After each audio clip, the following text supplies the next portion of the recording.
بوب مشروب غازي مصري بفليفر جديده مطرقعه كده بسعر 23 جنيه. يلا بينا نجربه مع بعض نشوف يستاهل ولا لا. اهم حاجه ما تنساش اللايك الجميل وتصلي على النبي في الكومنتات. اكسبلور بقى، يلا بينا. وفضلا وليس امرا اللي مش عامل متابعه يعمل متابعه.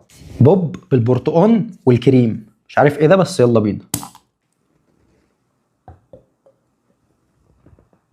حاسس ان انا باكل ايس كريم برتقال وعليه كريمه فانيليا كده. بصراحه عالمي، 10 من 10 من بدري.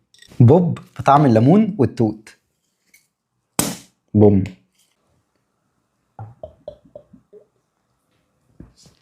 لا ده مش الواو قوي.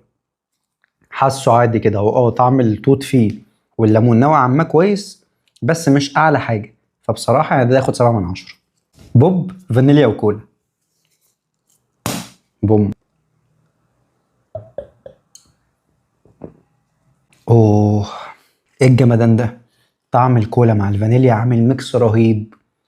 10 على 10 من بدري قوي بصراحه. بوب جوز الهند. بوم.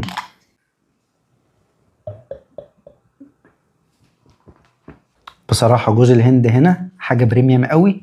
10 من 10. أنا مش لاقي حاجة في دول إلا حاجة واحدة بس اللي أقدر أقول عليها مش الواو. فلو هقيم من أعلى حاجة لأقل حاجة، بوب كولا فانيليا رقم 1، بوب البرتقال والكريم تاني 1، بوب جوز هند تالت 1، بوب ليمون وتوت ده آخر حاجة خالص. فلازم نشجع بقى منتج بلدنا. سلام.